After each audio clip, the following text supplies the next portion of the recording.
세상이 복잡합니다. 지난 삶을 돌아볼 때 내 인생에 가장 절망스럽고 가장 힘들었던 때가 언젠가 한번 돌이켜 살펴보시기를 바랍니다. 이 나라가 힘이 없어서 수없는 전쟁을 치러가면서도 나라를 지켜갔는데 일본에게 짓밟혔던 36년은 그 시절을 살았던 사람들이 한 분 두 분 다 세상을 떠나지만 그 역사는 잊어서는 안 될 역사일 겁니다. 동족 상잔의 피 흘린 전쟁으로 작은 반도는 거름더미 잿더미가 되어 버렸었습니다. 그 엄청난 6.25의 동란을 직접 겪지는 않았을지라도 잊어서는 안 될 이민족이 상처로 남아있는 흔적들일 겁니다.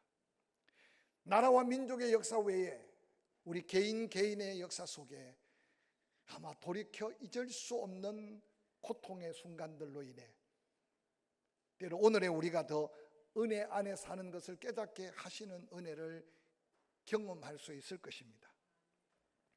오늘 함께 읽었던 본문의 배경은 바벨론 왕 느부갓네살 때 그렇게도 하나님의 은혜로 살았던 이스라엘 백성들 세 차례 강력한 공격을 받고 난공불락의 예루살렘 성이 성 자체가 불탈 뿐만 아니라 성전까지 불타고 성벽은 다 무너지고 이스라엘 백성들 왕의 귀족부터 젊은이들까지 머나먼 바벨론 다시 돌이킬 수 없는 그 먼 길 그들은 포로로 끌려가는 신세가 되었습니다.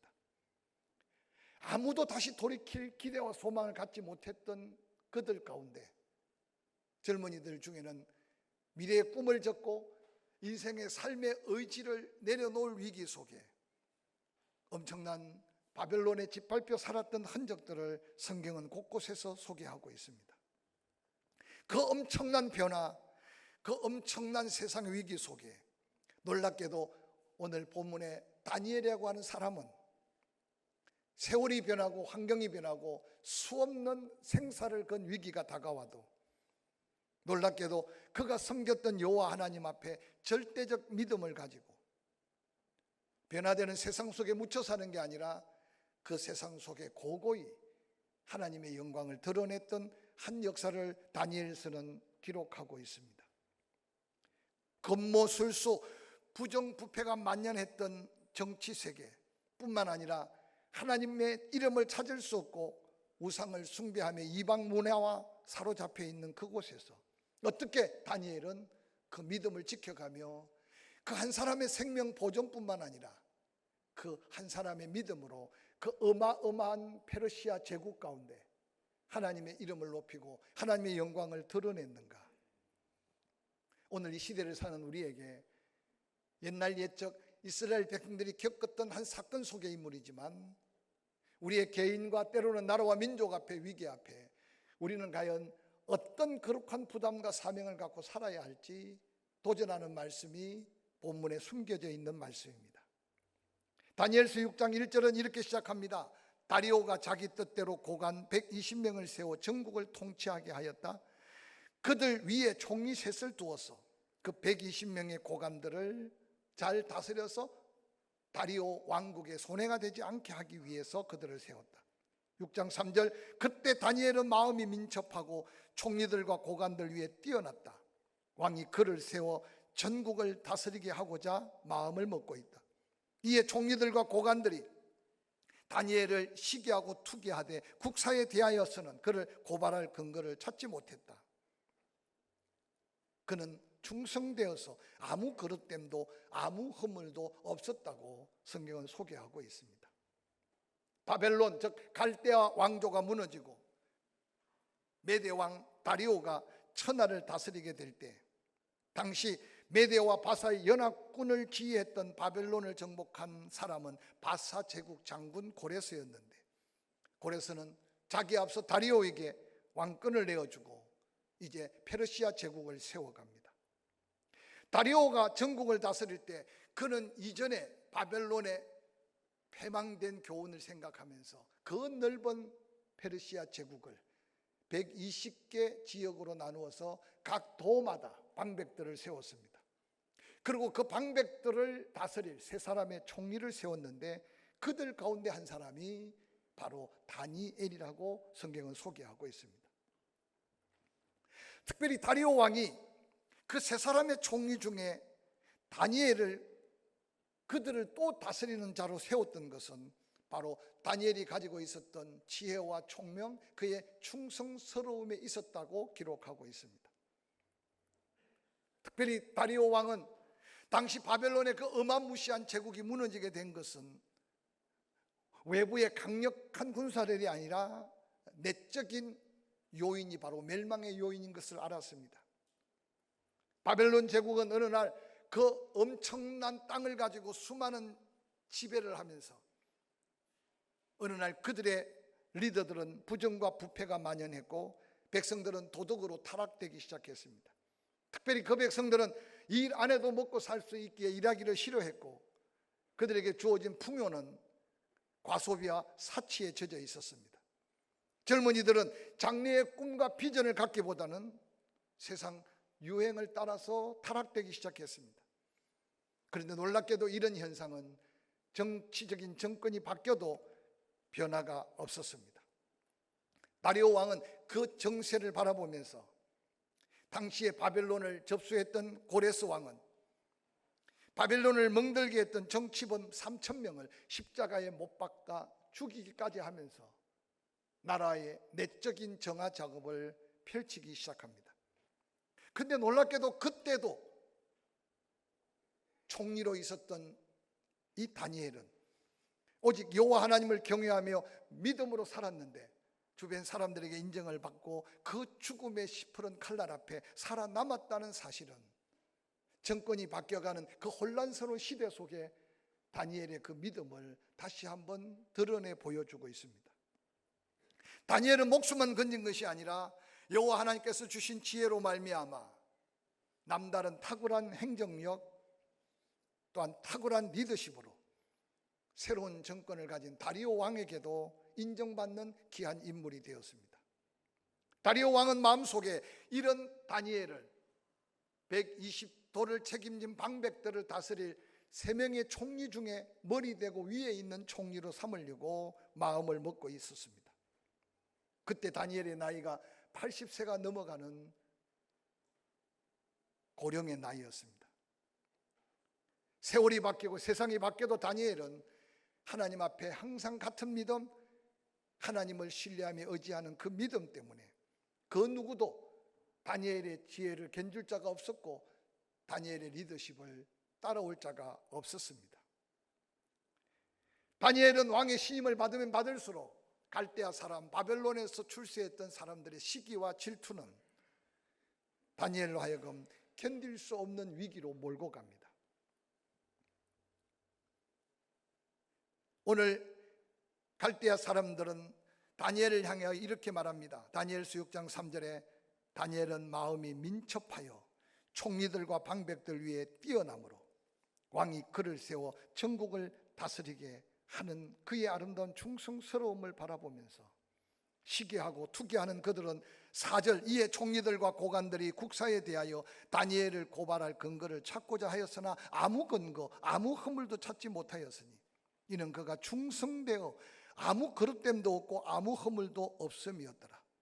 그들이 포기하지 않고 서로 꾀를 냅니다. 다니엘은 그 하나님의 율법에서 즉 그가 하나님을 섬기는 삶에서 근거를 찾지 못하면 그를 고발할 수 없을 것으로 계획을 잡고 어떻게 하면 다니엘을 죽일까? 아니 다니엘이 살아있으면 그들에게 어떤 권세가 주어져도 다니엘의 그 정직하고 충성스러움에 그들도 살아남을 수 없음을 생각하고 다니엘을 죽이고자 계획했습니다. 왕에게 다가갑니다. 다리오 왕위에 오른 지 얼마 되지 않았으니까 왕이요 이제 왕에게 한 검령을 세워서 이제 이 페르시아 제국에서 왕 외에 어떤 신에게나 어떤 사람에게 절하게 되면 사자굴에 던져 넣는 왕의 권위를 세워서 이 나라를 든든히 세우시옵소서 라고 그들은 왕에게 건의를 합니다. 왕은 그들의 속계를 알지 못하고 오늘 다니엘서 6장 7절에 30일 동안 누구든지 왕위에 어느 신에게나 사람에게 무엇을 구하면 사자굴에 던져 넣고자 하는 조서에 왕이 의인을 찍게 됩니다.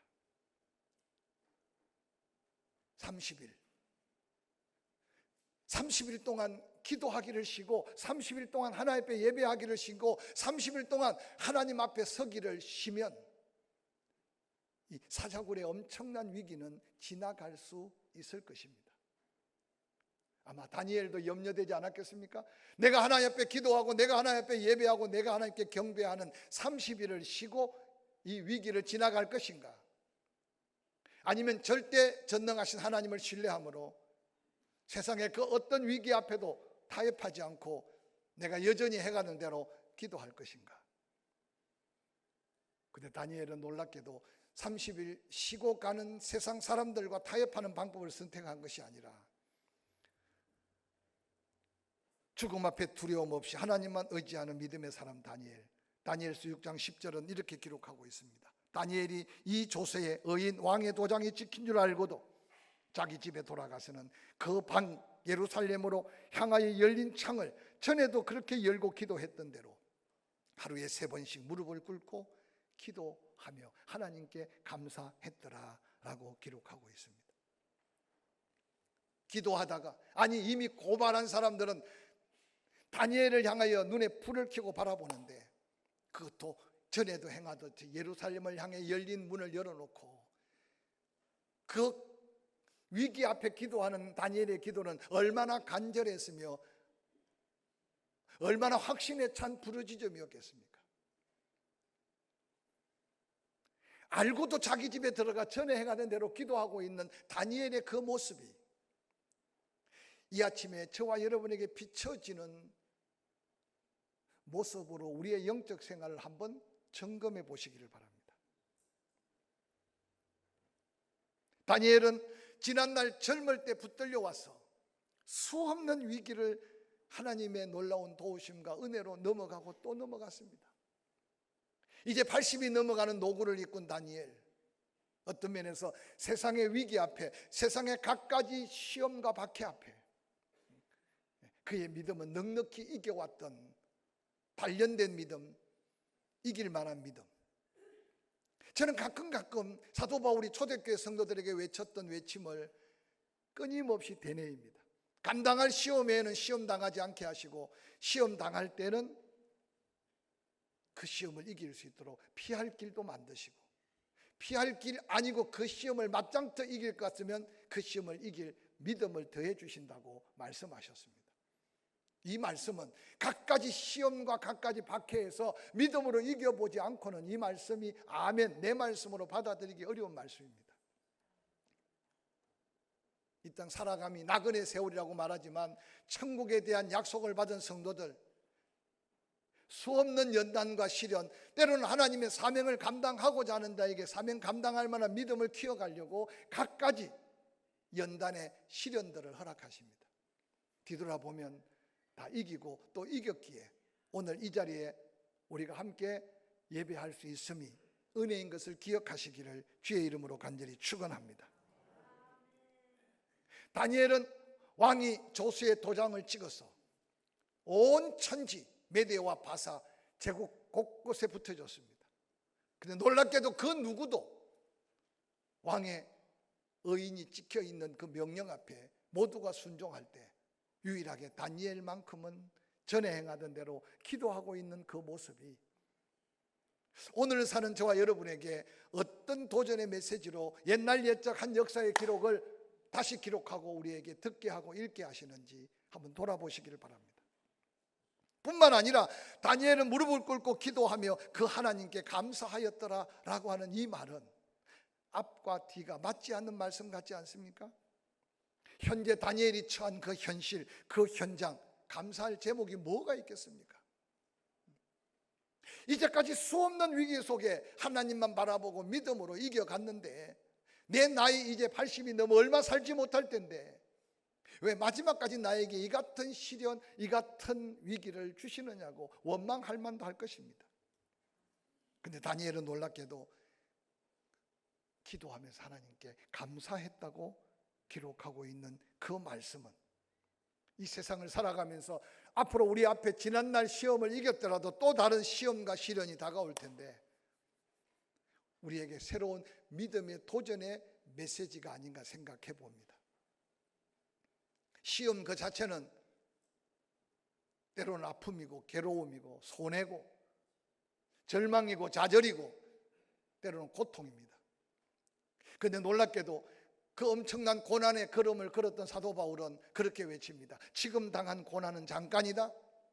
그 고난을 믿음으로 이기면 고난과 비교할 수 없는 하나님의 영광을 맛보게 되기 때문에 고난이 유익이고 환난이 감사의 제목이 된다고 증거하지 않습니까?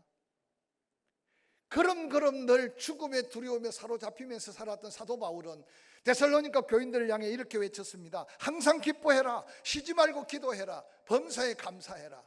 그리스도 예수 안에서 너희를 향하신 하나님의 뜻이다. 우리는 이 말씀을 다 암송하고 있잖아요. 그런데 우리가 항상 기뻐할 수 있습니까? 오늘 사도 바울이 하나님의 은혜로 늘 웃고 살 수 있는 환경, 늘 즐겁고 평안한 삶에서 이 말씀을 선포하고 외쳤던 게 아닌 것을 한번 기억해 보시기 바랍니다. 사도 바울의 그러면 한순간도 평안이 있을 수 없었고 한순간도 안전이 있을 수 없었어요. 근데 사도 바울 가슴 속에 환경 때문이 아니고 사람 때문이 아니고 여건 때문이 아니라 예수 그리스도 안에서 예수 때문에 항상 기뻐할 수 있었던 것을 사도 바울은 영적 체험 속에 초대교인들을 향해 그렇게 외치고 있습니다. 지난 주간에 묵상했던 다니엘의 세 친구 사드락 메삭 아벳느고를 기억하죠? 느부갓네살 왕이여, 우리가 이 일에 대하여 왕에게 대답할 필요가 없습니다. 왕이여, 우리가 섬기는 하나님이 계신다면 우리를 맹렬히 타는 풀무 가운데서 능히 건져내시겠고 왕의 손에서도 건져낼 겁니다. 왕이 조롱하지 않습니까? 내가 누구냐? 천하를 호령하는데 누가 내 손에서 너희를 건져낼 신이 어디 있으며 사람이 어디 있겠느냐고 외쳤습니다. 보통 때보다 7배나 더 뜨거운 풀무불에. 그런데 사드락 메삭 아벳느고는 당당하게 외칩니다. 내가 섬기고 우리가 섬기는 하나님, 그 하나님이 우리를 건져내시겠고 건져내지 아니할지라도 왕의 신상 앞에는 절할 수 없다는 그 믿음이 얼마나 놀라운 하나님의 영광으로 이어졌습니까? 믿음으로 기도한 다니엘, 그 기도를 들으신 하나님은 그 완악한 다리오 왕의 마음을 어루만지십니다.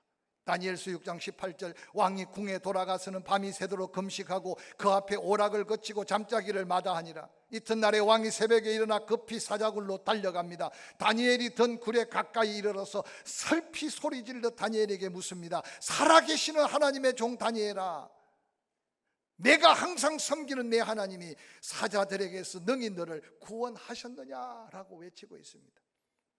다리오 왕이 다니엘 한 사람 때문에 밤에 잠을 자지 않고 음식을 다 패하고 오락을 거치고 그 밤을 꼬박 세워 어떻게 하면 그를 건지고 구원할까?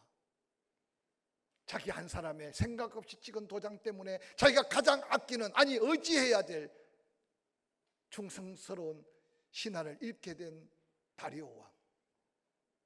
해가 뜨기를 기다렸다가 새벽에 사자굴 앞에 슬피 통곡하듯 외치는 다리오 왕의 외침은 우리가 들을 수 없는 외침이고 이 세상에 다시 들을 수 없는 소리가 될까 봐 두렵지 않습니까? 다니엘에게 묻습니다. 살아계시는 하나님의 종 다니엘아, 내가 항상 섬기는 내 하나님이 사자들에게 능히 너를 구원했느냐? 다니엘의 고백입니다. 21절, 다니엘이 다리오 왕에게 말합니다. 왕이여, 왕은 만수무강하시옵소서. 내 걱정하지 말고 왕 만수무강하시옵소서. 나의 하나님이 이미 그의 천사들을 보내어 사자들의 입을 봉하셨으므로 사자들이 나를 상해하지 못하였사오니 이는 나의 무죄함이 그 앞에 명백하오며 또 왕이여, 나는 왕에게도 해를 끼치지 아니함을 증명해 주셨습니다. 나의 하나님이 내가 사자굴에 던져지기도 전에 이미 하늘의 천사들을 보내서 그 사자들의 입을 봉하셨다고 외치고 있습니다. 다니엘의 하나님이 여기까지 인도하신 나의 하나님, 우리의 하나님인 것을 다시 한번 확신하고, 세상에 그 어떤 파도가 불고, 세상에 그 어떤 땅이 흔들리고, 세상이 그 어떤 물이 땅을 다 침몰해서 끝날 것 같을지라도 두려워하지 않고 나의 하나님을 바라보며 하나님을 의지하고자 했던 시편 저자의 아름다운 승리의 노래를 작은 일을 만날 때부터 배워가고 은혜 앞에서 당당하게 감사를 고백해가면서 그 하나님 앞에 당당히 설 수 있는 저와 여러분이 될 수 있기를 주의 이름으로 간절히 축원합니다. 다니엘서 6장 24절 왕이 말합니다. 다니엘을 참소한 사람들을 끌어오게 하고 그들을 그들의 처자들과 함께 사자굴에 던져 넣게 하였더니 그들이 굴 바닥에 닿기 전에 사자들이 곧 그들을 움켜서 그 뼈까지 부서뜨렸더라고 말합니다. 사자들이 이빨이 없어서 사자들이 배가 덜 고파서 다니엘을 찢지 않았던 게 아닌 것을 오늘 본문은 그대로 증명해 줍니다. 다니엘을 참소했던 그들, 예수 그리스도께서 말씀하셨습니다. 원수 갚는 것은 내게 맡겨라. 너는 원수를 사랑해라. 여러분, 그리스도인들이요, 그냥 원수를 사랑하라 말하지 않았어요. 원수 갚는 것, 아니 원수 갚는다고 네 손에 피를 묻히지 말아라. 원수 갚는다고 네 마음에 미움을 쌓지 말아라. 원수 갚는다고 네가 하나님 앞에 범죄하지 말아라. 너는 거룩한 하나님의 자녀다. 원수가 없다는 말이 아니에요. 근데 원수 갚는 건 내게 맡겨라. 그리고 너는 하나님의 축복된 백성으로 원수를 사랑해라. 여러분, 이 놀라운 그리스도의 사랑으로 무장되어 있다면 우리는 이 세상에 모두와 화목할 수 있고 모두와 함께 하나님의 영광을 돌릴 수 있음을 믿으시기를 주의 이름으로 간절히 축원합니다. 철저하게 하나님은 보응하신 하나님. 다니엘을 참수했던 그들, 그 가족들을 던졌을 때 그 사자들이 얼마나 많았길래 사자들이 점핑을 해서 공중에서 분해하고 그들이 땅에 닿기도 전에 그 뼈를 다 부서뜨렸다고 기록하는 이 말씀은 하나님이 하나님의 사람들, 믿음의 사람들을 어떻게 지키고 보호하시고 보응하시는지를 보여주십니다. 다니엘서 6장 25절에 다리오 왕은 이제 온 땅에 있는 모든 백성들, 나라들, 언어가 다른 모든 민족들에게 조서를 내립니다.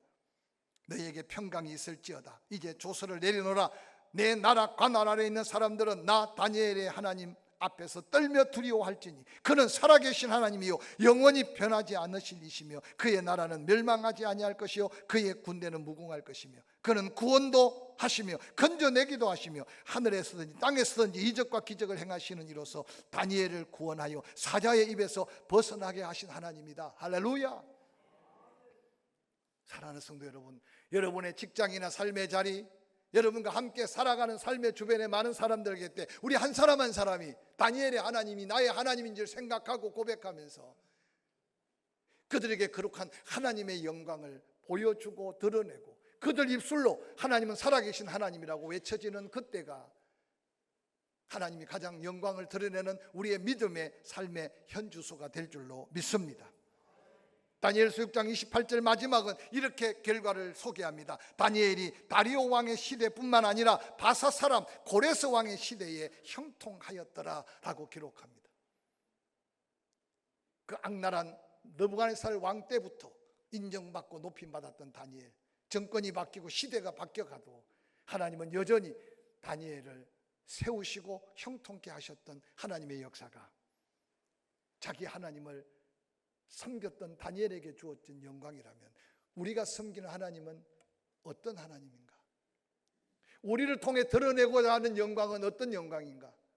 다시 한번 남은 생에 살아온 삶보다 더 가치 있고 더 복된 믿음을 도전하는 저와 여러분이 될 수 있기를 주의 이름으로 간절히 축원합니다.